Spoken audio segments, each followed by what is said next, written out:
You threw 4 touchdowns. Evan Royster was all over the field, and Penn State ultimately won the game, I believe 35-21, and it's Joe's 400th win. So as you get subbed into this game, Beaver Stadium's going nuts. The stakes of the game are there. What is Matt McGloin thinking? Is he going, oh no, or is he going like, oh yes, let's do this? He's thinking it can't get much worse than that right now. It was 21-0, man. Oh, Paydirt! Hi, everyone. Welcome to another edition of the Paydirt podcast. I'm Tom Hannafin. He is Matt McGloin, and it has been an interesting week in Penn State football altogether. We have a lot that we want to get to here on this episode. Matt and I are going to take a little walk down memory lane. We're going to take you all back to 2010 when both Matt and I were in school, and Matt was the quarterback of Joe Paterno's 400th win. So we're going to dive into that. Also, Brandon Smith announcing he signed with Roc Nation Sports, more into the NIL debate, which Matt and I got into last week. Sean Clifford was named on ESPN's list of college football 25 most important players to watch this season. We'll get into that. We're going to talk about some of the position battles that we've touched on the last couple of weeks, specifically running back, wide receiver, defensive back. We're going to get Matt's opinion on who's emerging in those different races. I want to talk about Will Levis going viral, former Penn State quarterback, now Kentucky Wildcats quarterback. So we have a lot to get to here. Matt, before we go any further, I do want to give our sympathy and our support for two people in the Penn State family. One, a 5-star verbal commit for the class of 2022. Danny Dennis Sutton sustained an injury, dislocated his elbow 10 plays into his senior year, according to his Twitter. So we hope the best for him, that he's able to play out his senior year. That's so important for so many high school athletes, regardless of what you're doing with your career beyond high school. So we wish the best for Dennis Sutton, and hopefully we'll see him in an Lions uniform. And he goes from a verbal commit to an actual commit, so that'll be good.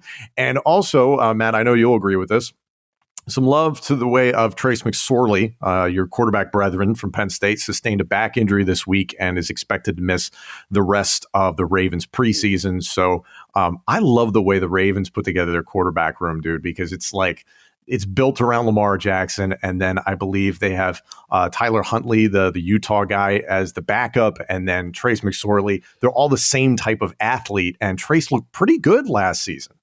Right. Well, that's what's so important about being in the NFL, especially playing the quarterback position, Tom. It's finding places and organizations that you fit into well and where you can have the most success as a quarterback. What offense, will you succeed in? And right, they do it the right way. I mean, there's a lot of teams like that, but going back to his injury, man, it's so tough when you get hurt in preseason, at any position, not just quarterback. Tom, you have to be available, right? You're only valuable in the NFL when you're available, right? I hated going into the training room. Like I went into to get taped. You know what I mean? That was it. Like I never wanted to be labeled as a training room guy. Like you don't ever want that to be a part of your name as somebody who's always in the training room, somebody who's always injured, or anything like that. So it's tough, man. You gotta, and if it's nothing serious, you do your best to play through it. I remember, Tom, I think it was 2016. Of last preseason game of the year, and I was with Oakland. I was Derek's backup at the time. We had just drafted Connor Cook, quarterback from Michigan State, like in the 4th round. I think they drafted him. So, obviously I was competing for my job, all throughout training camp. So I took a hit. I got a hit pointer in like the 4th preseason game, man. And I was determined that it was not going to keep me out. So like the whole week of practice, dude, and I'm not a medicine guy. You know what I mean? I don't like to take medicine or anything like that. The whole week of practice, I'm just loading up my hip with like atomic bomb, like that real, like, you know what I mean? Like that yeah, I never use that. Oh, dude, it's just real hot. Like it just takes like the pain away. It's just like an ointment. You know what I mean? Like it doesn't last. But I thought if I just kept putting enough of it on, that I'd be able to get through practice throughout the whole week and make it, to the first week of the season without missing practice and still being able to play, dude. Little did I know, Tom, that as the days went on and the more of that stuff I put on, like the worse the skin on my hip got. So by the end of the week, dude, my hip was covered in blisters. Oh God. Yeah, dude. But that's what I'm saying. Like, you do everything you can just so you can practice every day and be available, man. Right. But yeah, dude, it's a crazy business. But again, hopefully he's okay. Hopefully, he can bounce back and suit up and play, man, because you don't ever want to miss time, Tom. You don't ever want to do that. Yeah, and we love Trace. Yourself, Trace McSorley, Daryl Clark, some of my personal favorites at quarterback. So all the best to Trace. While we're going down memory lane, I'm going to go in a less gross direction, if you're all right with that. So I kind of mentioned it a second ago. So we touched on this before, but both you and I were in school at about the same time. You graduated 2012 because you're extending your football career, obviously. I was done in 2011 as a communications student, got my broadcast journalism degree. And one thing that I think was so cool at that time is that, again, you operated in two very different worlds when it comes to Penn State football. You were under Bill O'Brien, of course, in your best statistical season. And then prior to that, you were coached by the legendary Joe Paterno. So I wanted to ask you what it was like playing for Joe, and then just what was it like being around Joe? Yeah. Well, obviously, just kind of being in his presence was just you always just had to be alert. You know what I mean? Because for somebody that was as old as he was, especially, in the first few years I was at Penn State playing for him, man, he covered some ground at practice.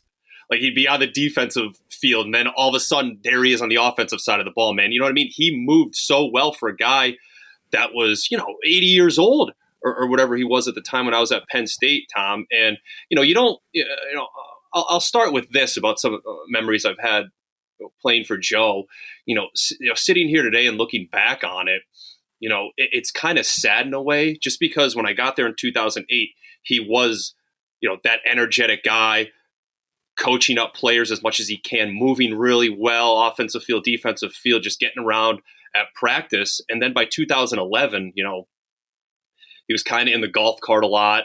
A few times during training camp, he cut practice short. I don't know because it was too hot for him or whatever it was, just because, if he couldn't, last the 2.5 or 3 hours at practice, I don't know what it was, but it was sad just, seeing someone's health decline like that over the years, man. But, looking back, I have a lot of funny stories just kind of being around Joe, man. My favorite memory, actually, I probably have two, that come to mind right now. The first one was, it was my freshman year, man. So I'm redshirt. I have, no idea, what to expect on game day or anything like that. And it was one of the first games of the year. And they gave me this job of like writing the plays down as they were called into the headset. It's just busy work, for a new quarterback. So I'm standing there on the sideline, and, Joe's pacing up and down the sideline as he does, right? And I look down, and he's got those old Nikes on. And I look down, and like his shoe's untied. So I'm looking at the shoelace, and it's like these big, long shoelaces, man, and it's untied. I'm thinking to myself, like, does anybody see this? Does anybody see what's going on here? The shoe's untied.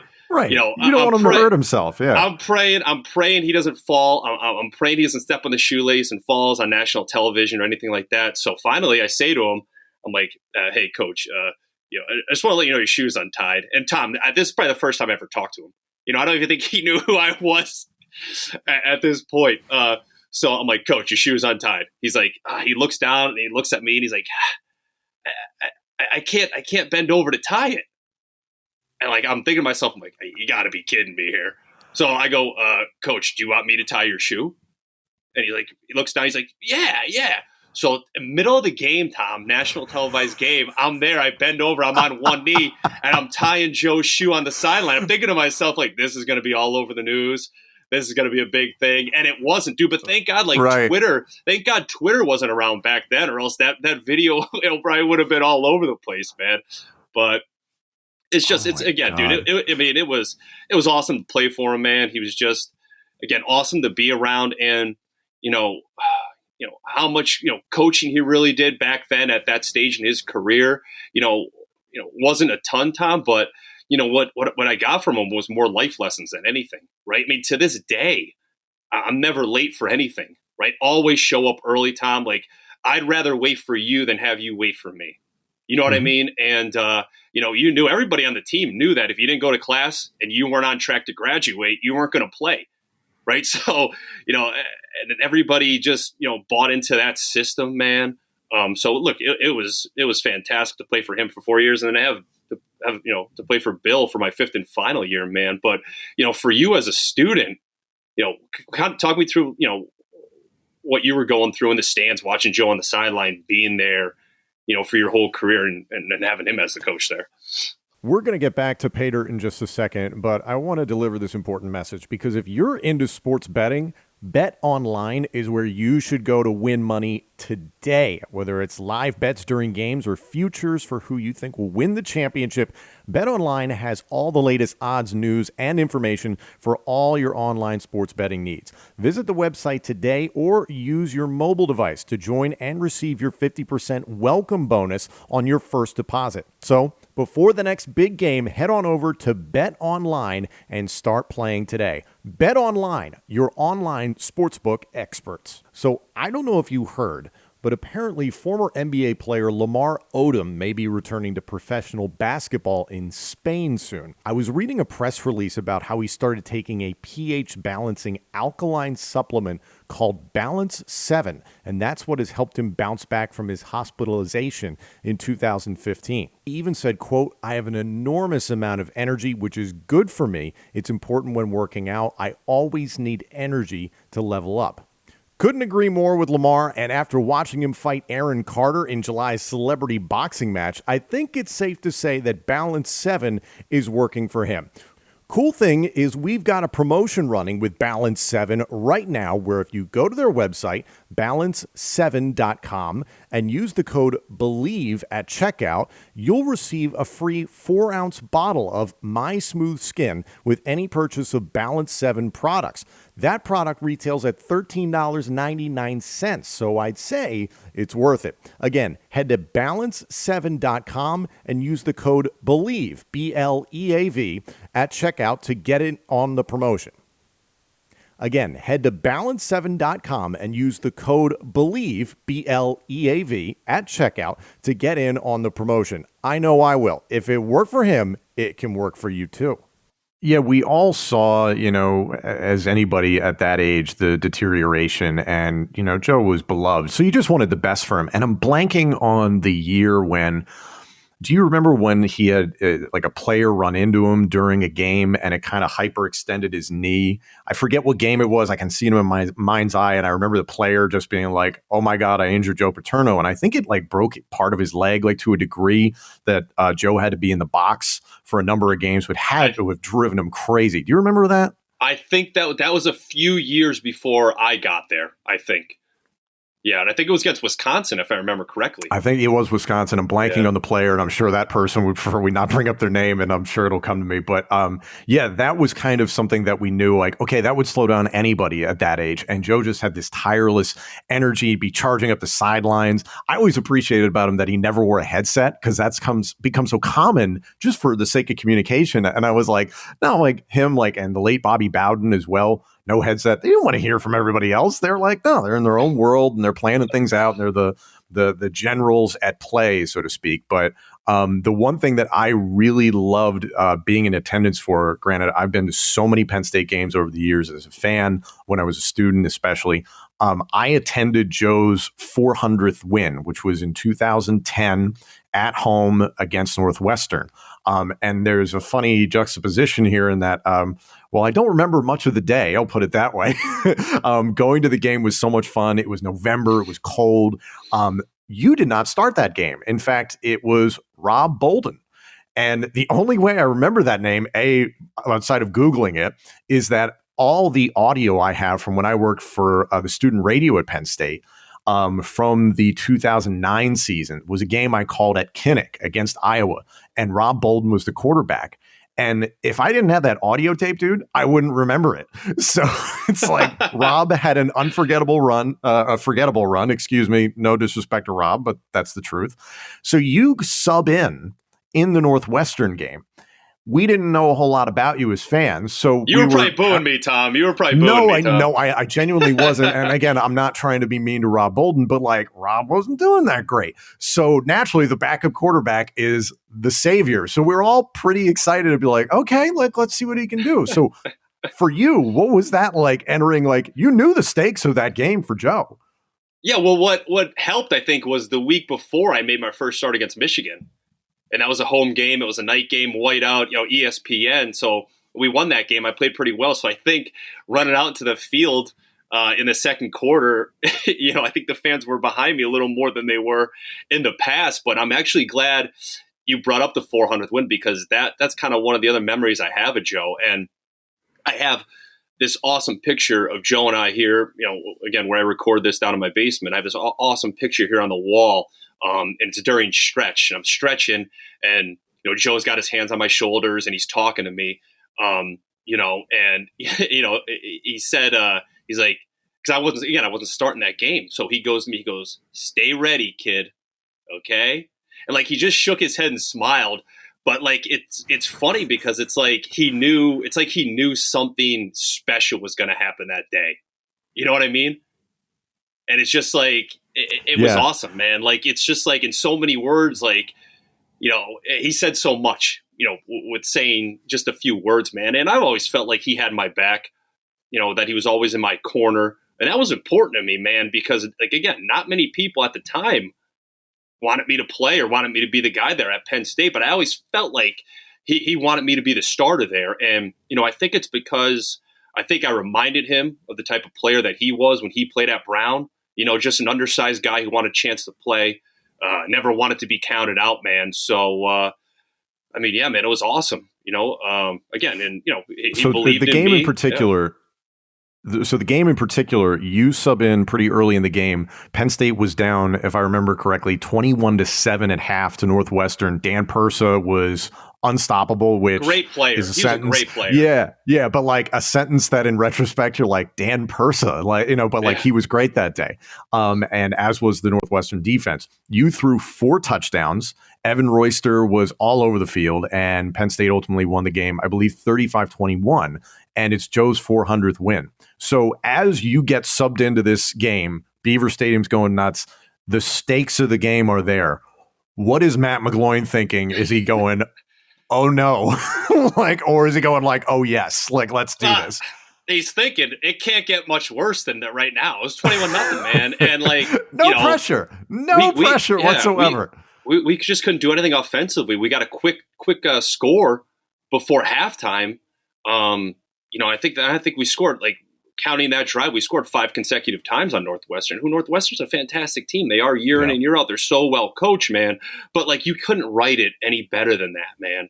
And I remember having the football in my hand after that game, like the 400 football in my hand. Like, we took the knee. Wow. I had the ball in my hand. Like, I'm thinking to myself, I'm like, I should probably keep this. To this day, I wish I had it. I ended up giving the football to Joe Paterno after the game, but I probably should have done that. I probably should have just kept it myself. I'd have given it to Joe. That's just me, but at least it made it to a family member, so that's good. But no, I could understand. It's like catching a home run ball from your favorite player or something like that. I get that. You wouldn't let go of that. So that is a really cool memory. Like I said, the day for me was foggy, but I clearly remember being on pins and needles that entire game. I was there with my cousin, my family, and it was just, we were going absolutely nuts the whole game. And to pull that out was so special. You know what's so special about Beaver Stadium, Tom, is that, and again, I'm so happy that fans are back in stadiums this year. And what makes that place so special, man, whether you're a student or a coach or a player, whatever it may be, I feel like when you walk in there, it's like nothing exists outside of those walls. Because nothing does. It really, really is its own community. It's the third most populous city on a Saturday in Pennsylvania. So, I mean, it is an empire unto itself on a Saturday. No, it's so special, man. It's again, I'm really pumped. Not just to see Penn State back, but see Camp Randall rolling, to see Kinnick Stadium rolling, to see the Horseshoe. Yeah, man. I'm excited. College football's back, man. Fans deserve this. Players deserve this. Everybody deserves this. Yeah, and considering the state of COVID-19 and the pandemic, my hope, I know your hope, is just that fans, players, coaches, staffs, everybody involved just be as safe as possible, and just take this one step at a time. So let's go from the past to the present. We're talking about your quarterbacking experience. So why don't we talk about the starting quarterback for the Penn State Nittany Lions going into 2021, Sean Clifford. We've discussed him at length, obviously, because he is such a hot button issue for this team. Interestingly enough, this past week on ESPN, Clifford was named on their list of college football's 25 most important players this season. He was ranked, in fact, number 8 on the list, which is pretty fascinating. He was also one of 2 players recognized on a portion of the list that was meant for quarterbacks who could make a game-changing leap. The other player, the other quarterback in that category, is a guy by the name of Spencer Rattler, who's the Oklahoma quarterback and a Heisman hopeful. So what did you think about seeing Sean named to this list, and especially that company that he's keeping with Rattler? Well, first, I think when you look at like a guy like Spencer Rattler, I think he's important in a different way, right? Potential Heisman candidate, national title hopes, potentially beating the Alabamas, the Ohio States, the Clemsons. Those are the expectations for Spencer Rattler in Oklahoma. That's why he's so important. He's probably the most recognizable player in college football today.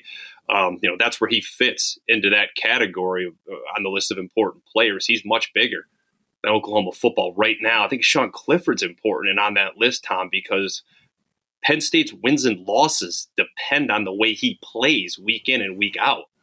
They're not good enough to grind out victories this year. And talking about, the years I was at Penn State, Tom, they're not like that 2011 team that I was on that had that stellar defense that didn't give up many points, that it was tough to get first downs. It was tough to play or tough to get, long drives and score on that defense, right? They're not built like that this year. He's important, Tom, because they have no one else to play quarterback.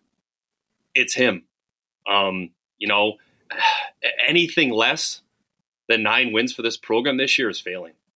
And with the guidance of Mike Yurcich, I think Sean Clifford can make that jump to one of the better quarterbacks in all the Big Ten. I think James Franklin needs to stay out of the way and let those 2 guys work. Right? If there's a 4th down decision, it's Mike Yurcich's call. If they're going for 2 points, it's got to be Mike Yurcich's call, right? You brought him in for a reason. Let him make big time decisions.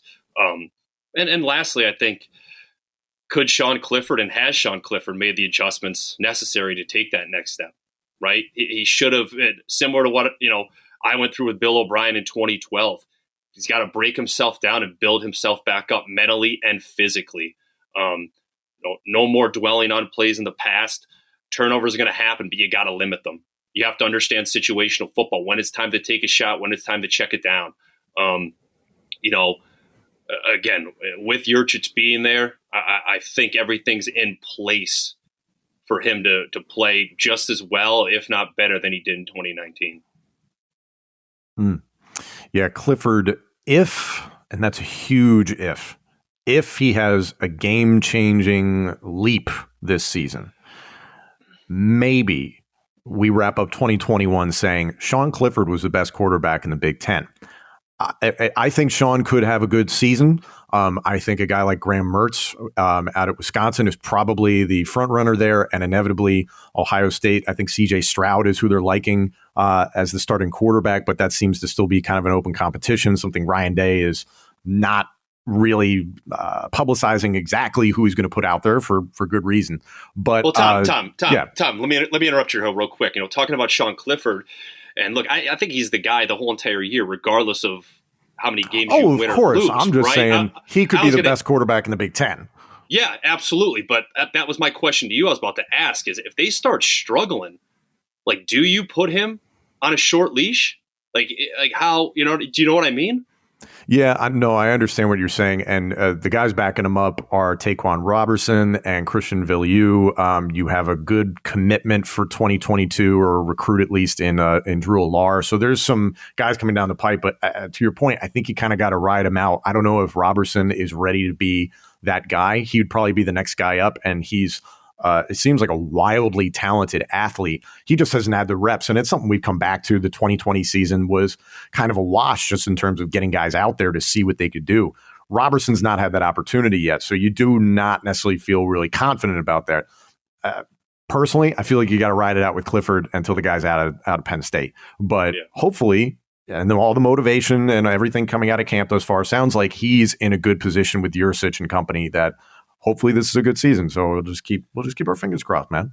Yeah, with the way last year was, right? You can't have a year like that again, obviously, right? So there's there can't be any experimenting with quarterbacks behind Sean Clifford, saying this guy could potentially be the guy one day. This guy could be a good quarterback one day. Yeah, it's him all the way, man. Yeah. So I do want to cycle into some of the key position battles, which will directly affect, at least on the offensive side of the ball, how Sean Clifford performs this year. You obviously have your finger on the pulse with everything going on with the Penn State football team. You do work for the Big Ten Network, Sirius XM. You work with the Penn State broadcast team at times. So who are you looking at in terms of running back, wide receiver, and then on the defensive side of the ball, defensive back? Who's winning those position battles that we've talked about over the last few weeks? Right. Well, let me start with the running back spot, and I'll start by saying this. Look, Yurcich's yards per attempt in his offense this year, it's gonna be the highest or the second highest in the Big Ten, right? That's what he wants. He wants explosive plays in the pass game. But as much as this guy likes to throw the football, Tom, he's gonna run it. I mean, they ran the hell out of the football at Texas last year. And I get it. Big Ten run defense. Right, and the Big 12 run defense, obviously it's not the same. We know that. But what I'm saying is that Mike Yurcich isn't just going to abandon the run game. And with this running back group, you really can't because of how talented they are. It looks like Noah Cain is fully healthy again. Obviously, he's had that ankle injury, but he's done some pretty good things when he's been on the football field. He had a great 2019. I think he had back-to-back 100-yard games there at one point during that year. I love the addition to John Lovett transferring him from Baylor. He's a downhill runner. He's a north-south guy, Tom. I think he complements Noah Cain really well. And I think he's comfortable playing in a system similar to what Yurcich runs. And, I thought Devin Ford has done some things in the past few years that, I think he could be better than people expect this year. There's been flashes. Yeah, Devin just can't seem to get consistent. And there's going to be the demons of the end of the Indiana game from last season. You put that behind you. But if he can be consistent, and the same thing for the rest of the running back room, do you see Noah separating himself drastically from everybody else, or is it a 3-4 running back rotation? Well, yeah, and I'm getting there, right? With Devin Ford, John Lovett, Noah Cain. Again, going back to Devin Ford, dude, he reminds me a little bit of Silas Redd, a guy I played with at Penn State. Now, he may not have the extra gear right now that Silas had, but again, he's a good, solid back for your number 3 guy. you know what I mean? And he's got good hands out of the backfield as well. I just hope he doesn't get buried down the depth chart, that we don't see him every single week getting carries and getting reps. But, I mean, even with, your Kevon Lee and Keziah Holmes, I mean, Kevon Lee was the guy last year. And he played well, and he ran hard. He did. But keeping 5 guys happy, Tom, it's not going to happen. You can't do it. You can't split reps for 5 guys throughout the course of a season. I mean, if it's me, I make a decision. I make a decision soon of who my running backs are going to be, and I go from there. If 1 or 2 guys want to transfer, then so be it. But again, you can't play games trying to give 5 running backs carries and get 5 running backs reps just to keep guys happy. Yeah, and James Franklin has said he doesn't believe in the one running back bell cow kind of mentality. Granted, guys named like Saquon Barkley, they only come around once in a generation. So nothing against this core right now. That guy just isn't there. So nothing wrong with that. Okay, so that's running back. What do you think about wide receiver? Yeah, look, obviously Jihad Dotson, Parker Washington, they could play anywhere you want on the field on the offensive side of the ball, and they can have success. You want to put them at the Z, the X, you want to put them in the slot, they'll be able to find ways to get open and make plays for you. The issue is finding number 3, right? Keandre Lambert-Smith, will he be a solid 3 this year? He's done some good things last year when called upon, but I don't think there's guys behind those 2 at the wide receiver spot that you can depend on. Right, there's a lot of uncertainty. Daniel George has a ton of talent. He hasn't been able to put it all together. Cam Sullivan-Brown has battled injuries for the past few seasons. I think you rely on Dotson and Washington And then you rely on your tight ends, Brenton Strange and Theo Johnson. And I'm not sure if Mike Yurch is just going to want to use a ton of 2 tight end sets and formations, but I think you try to rely on the experience of those guys as best as you can. Create plays for them, create formations for them, change it up. Add a lot of dressing to your plays. We did it in 2012 with Kyle Carter and Jesse James, who were both freshmen at the time. Right, we'd line them up all over the field. We'd spread them out. We'd bring them in. A lot of motions, a lot of shifts. Carter ended up having over 400 receiving yards that year, and I think Jesse James had just under 300. If you could get that type of production out of your tight ends this year, Tom, that's massive for this offense, and it creates so much more opportunities for Jahad Dotson and Parker Washington. Yeah, that seems like a nice core. Early, the thoughts out of camp from wide receivers coach Taylor Stubblefield is that he likes the progress he's seen from Cam Sullivan-Brown. So I wouldn't be shocked if you see him there at number 3 after obviously Parker Washington and Jahan Dotson. It's all about finding that opposite split end right now. And even Taylor Stubblefield was singing the praises of Keandre Lambert-Smith and saying that he looks like he's got all the athletic ability in the world. It's just about making that mental leap. And then I am hearing from our friends at Blue White Illustrated some discussion about Malik Mega, who is the biggest guy in the wide receiver room. But again, it comes back to you don't know what you're getting in terms of ability just because he's not seen a lot of actual time or any time for that matter. So 3, 4, and 5 on the depth chart still being battled for, but I think the law firm of Lambert Smith and Sullivan Brown is probably what you're going to see rotating in at 3 and 4. And it's just a matter of how camp progresses, and hopefully everybody stays healthy. So that's the offensive side of the ball. Let's flip to the defensive side. Defensive back, a couple of positions you feel are pretty solidified, but there's a couple battles, especially at the next safety spot aside from Jaquan Brisker, and defensive back, who is going to be kind of the third guy after you've got Tariq Castro-Fields and then Joey Porter Jr. Yeah, you're right. I think it is pretty much solidified there in the back, and except for one of the safety positions rule. I mean, you're pretty solid with that cornerback position with Porter Jr. and Tariq Castro-Fields. It's huge that Castro-Fields has been back, for another year at Penn State, a guy that's played a lot of football, a veteran. And Joey Porter Jr., what he showed last year was some great football, man. It really was, dude. This secondary, obviously struggled with the explosive plays last year. Just have to find a way to limit those, right? Keep everything in front of you, play in front of you, get depth if you have to. But again, you can't afford to give up the pass plays and struggle with tackling the way that they did last year. Yeah. Especially at the safety spot, a lot of the discussion has been Jonathan Sutherland, who's been a long-time contributor in the special teams unit, Keaton Ellis, Jair Brown, Tyler Rudolph, Sebastian Constantini got a significant amount of playing time last year. And there's a lot of depth, but there's also a lot of youth at that position specifically. So it seems like, again, I feel like we're repeating ourselves with a lot of this stuff, but it's like, there's talented guys. They've just got to get into regular season play so we can see what they're all about. It's about finding the right combination too for a lot of that stuff, as well, Tom. Like guys you're going to bring in if you're playing a nickel package or a dime package. Where's this guy more comfortable? Where does he fit in for us here defensively? And fortunately, there's going to be some growing pains there, man. But hopefully, you can figure it out in a hurry. Yeah. So I want to keep things on the defensive side of the ball for a story that was more of a headline than anything. Brandon Smith, one of the great linebackers on this team, announced that he has signed with Roc Nation Sports as his representation. Matt, this is by far the biggest name, image, likeness development for Penn State since the legislation passed in Pennsylvania. I want to revisit our debate a little bit from last week. First of all, what was your reaction to seeing this news for Brandon Smith? Well, it's awesome. You know what I mean, right? It kind of puts Penn State on the map, nationally, right? It puts them in the national spotlight here where, you can say they're competing with, the Alabamas, Texas, USC, Oklahoma, Florida. You know what I mean? It gives them a lot of recognition in this field right now, even after James Franklin had said they weren't going to use it for recruiting purposes, Tom. And, you may think that, he should be using it, but he's not going to have to use it as a tool.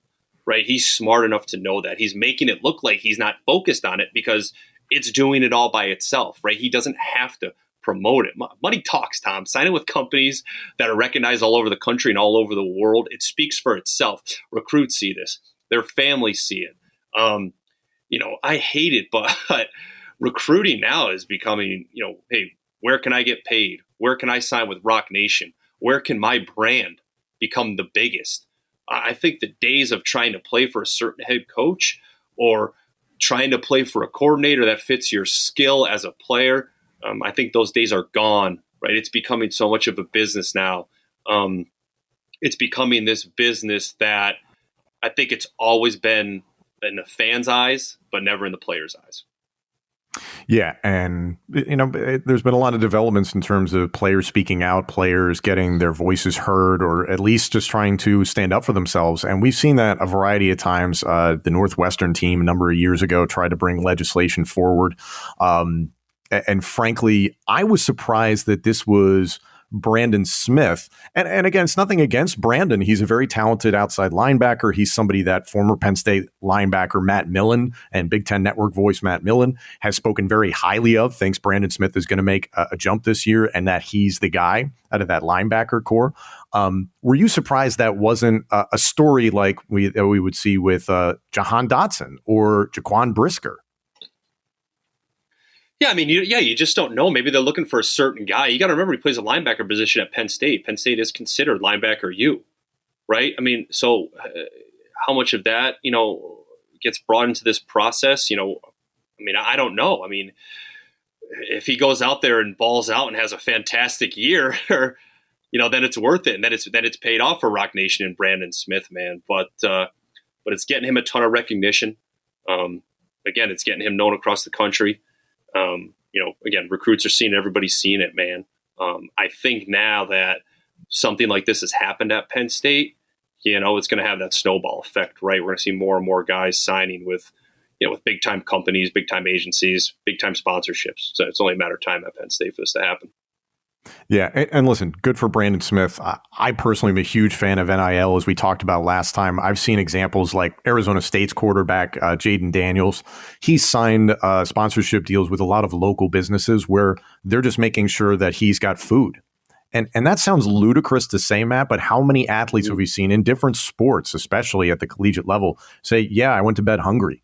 And just trying to make sure that these guys are taken care of when they're done practice. Not that the teams don't, but it's small stuff like that. And one of the best examples I saw was at BYU. A company called Built Bar is paying the full ride for 36 players on the football team. So as much as I understand your fear of is the heart of college football going to get rocked by this? There's a lot of good that's coming out of this. And I've yet to see an example of some guy, quote unquote, going Hollywood with this whole thing. Right. Well, that's using the NIL for a good thing, right? With what they're doing at BYU. Those are walk-ons, man. Give them some money. Yeah, they deserve. I was going to say, you live that. Yeah. You wonder how that's going to change the recruiting process as well. Because let's say, you're deciding if you want to go to UTEP or, I'm saying, somewhere like that. But BYU El Paso's beautiful this time of year. You got to go. Hey, I'm just saying, man. But BYU's hey, come play for us, man. If you want to walk on. Your school is still paid for, right? I think that's fantastic. That just makes you feel wanted, as a football player, Tom, because as much as people want to tell you that walk-ons are treated the same as scholarship players, they aren't. Trust me, they aren't. But no, that's awesome, dude. And I've always thought they should help the families out in some way as well, man. Right? You know what I mean? Help families with travel, hotels, things like that. So if they want to use the NIL for that way, I think that's awesome too. Yeah, I'm personally a big fan of, they don't cover football anymore, but the show Last Chance U on Netflix, you see how important this is to kids just trying to make it so they can take care of themselves and take care of their families. So it can be bigger than the sport, and oftentimes it absolutely is. So I'm really excited to see that. So, okay, so you were a walk-on, you were 5 seasons at Penn State, blue sky. If you had NIL back then, who would have been the first company that you'd want sponsoring Matt McGloin? Oh my gosh. I wish it Sam Adams would call. That'd be awesome, man. It'd be hey, Matt, we want to sponsor you. I'd be just pay me in beer, No, dude, Go ahead. Go ahead. I'd have gone Waffle House. I had so there many you go, experiences with WWE driving up and down the roads. Anybody that knows the wrestling business knows Waffle House is the place to eat at 4:00 in the morning in the middle of nowhere. So personally, I got to get one of those arm sleeves of Waffle House. So that's me. But no, seriously, like if you could have gotten like a state college area business, like I would have gone to Are You Hungry, for instance, because I was there all the time. That's great. Yeah, that's awesome. Yeah, no, man. I mean, obviously there's, a ton of great spots downtown. That's one of the cool things about Penn State too. There's always new places popping up, new restaurants, new shops, things like that, man. Bill Pickles Tap Room would have been a great sponsor. Yep. Could have saved a lot of money. Yep. Absolutely, man. Yeah, no, man. Anybody, that would want to sponsor a player or, get involved in the NIL and help out Penn State. I think that'd be fantastic for these players, man. And I think too, that's very beneficial to both parties, Tom.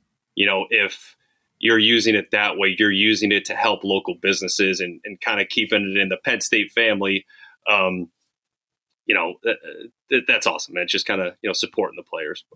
Yeah. So hopefully we see more and more of those things. So far, everything sounds like it's going about as we expected through training camp. The position battles remaining kind of the same where they are. A couple of guys separating themselves in a few spots. So thankfully, a relatively quiet week in terms of the headlines for Penn State football, which I'm always happy about. But one thing that did pop up on social media is actually with somebody who doesn't even play for Penn State anymore. Former Penn State quarterback and now the starter for the Kentucky Wildcats, Will Levis. He went viral this past week. He ate a whole browned, unpeeled banana while just oddly staring directly in the camera for about 60 seconds, and he posted on social media. What in the world? I mean, do you have any reaction or thoughts on this? That would never even cross my mind to eat a banana with a peel on it, man. Look, he's got a strong arm, man. He's a tough runner. He's got a strong arm. It's one of the weirdest viral videos I've seen recently. I mean, I'm getting there. I'm getting to what I'm gonna say.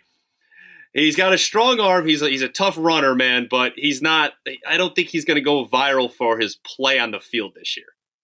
Okay, you know what I mean? Like, I like your transition there. Very nice.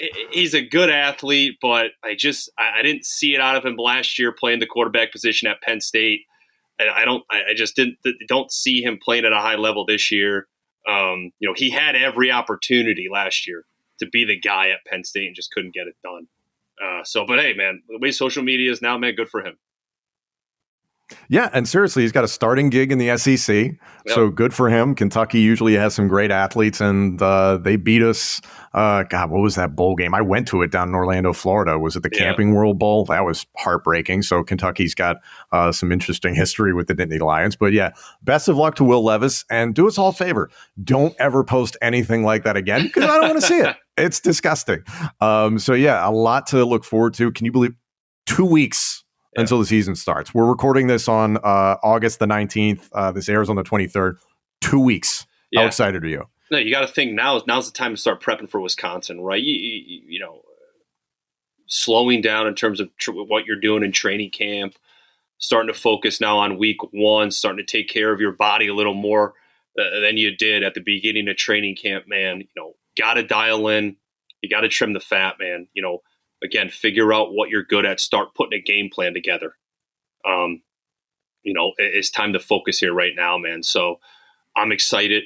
Again, I love the fact that the Big Ten is opening up with a Big Ten opponent like Penn State, Wisconsin, Indiana, Iowa, man, Illinois, Nebraska. I think that's just awesome.